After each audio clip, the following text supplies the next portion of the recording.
It's Rashawn, the dude dad, coming to you with a little bit of sports talk, man. And honestly, what's been on my mind is the state of the Philadelphia 76ers, because in the offseason, everything pointed to them having a successful offseason. And even with the additions of the veterans that they picked up and the drafting Jared McCain and, the rise of Tyrese Maxey, there was so much to be excited about, or so we thought.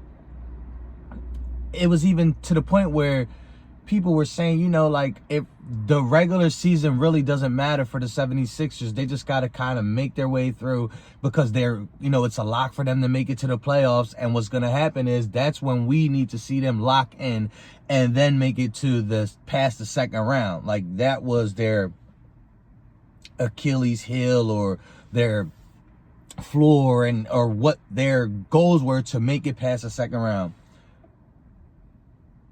In all actuality, it was the exact opposite. It turned out that what everybody was talking about with regards to like Paul George, and I like Paul George, I want to be absolutely clear. I like Paul George. I've followed his career since he was with the Pacers. He's a good player when healthy, but that's the thing. The best ability is availability. So anyway, I don't want to get too into that. That's going to be on my full episode of the podcast, by the way. But what I want to talk about is that the failure of the season would warrant some type of change. So when Nick Nurse, I don't even want to say Nick Nurse, I feel like Nick Nurse just played the hand that he was dealt. And shout out to him, he didn't fold. But one thing that he lacks, that I think most coaches lack in the entire NBA, is the fact that outside of Greg Popovich, that I physically see like with my eyeballs, is there's no other coach that holds their team and their star players accountable. And I felt like that was the same thing with Bill Belichick in football, is he would hold his guys. He didn't care if he was a star. He didn't care if he was a number one draft pick. A la we seen it in the Super Bowl when they played the Eagles the first time, and he dropped his top corner. He set his top corner to the point that this grown man was crying on the sidelines because he wasn't going to get the start, and they ended up losing. But he sent the message. That's the type of coach that I want to see on every level. I don't care if it's kids. I don't care if it's middle school. I don't care if it's high school. You got to show these kids, you got to show these young men, you got to show these grown men that you can be benched. You're not above the team. You're not above the team. And that's what I think is Nick Nurse's problem, is that he's coaching, but he's coaching with little white gloves, and he does, oh my God, I don't want to mess with my star player. And honestly, the star player should be Tyrese Maxey. They should be building around Tyrese and Jared McCain and whoever. Hopefully they get the number one pick and possibly could get Cooper Rush.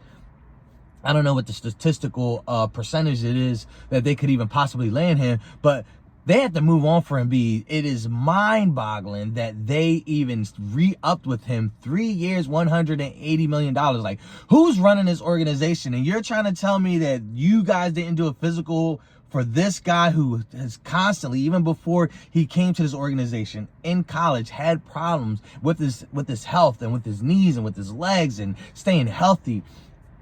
You're telling me that didn't warrant a physical for y'all to check everything before you read him up for 3 years, $180 million? Now, when Embiid is healthy, he is a beast. But even when he's out there and even when he's healthy, you put him in a screen and roll, it's a wide open three. And that's why the Celtics kill us, because they put him in a screen and roll. Al Horford always does the pick and pop, wide open three, knocks him down. Any team who has 3-point shooters that puts Embiid directly in the pick and roll, or the pick and pop, easy money. So with that being said, you guys as an organization did not do a physical, and you read up this guy and what he played, like 14 games this year. It's a joke. Who's running this team? So that brings me all the way to my entire point of this short video, is how is Darryl Morey still working in the building? Y'all should have changed the locks. Y'all should have took away his keys. You should have took away his key card, and that boy should have been walking to his next destination. That freaking geek. He's not a good GM. He had all of the pieces to put around James Harden, and he wasn't able to successfully get a championship with James Harden while he was in his prime, you think he was going to come here and do something? James Harden made his career, and he betrayed James Harden with the whole telling him that he was going to re-sign him and all that. And look at James Harden. James Harden is in the playoffs, and the 76ers are home looking to get a high draft pick. That just goes to show you, this dude, Darryl Morey, should not be employed by the Philadelphia 76ers. And it leads me to believe, does Josh Harris even care about this team? He got Washington Commanders, he got Jaden Daniels, and he's just like, these suckers are still paying to go to these games, even though this team stinks, even though 10 of the best 10 or 12 people on this team are sitting every single night. It's a joke, man. So my question is, how do these guys still got a job? I'm going to side with Nick Nurse. I say Nick Nurse should stay. Give him a chance with the healthy roster.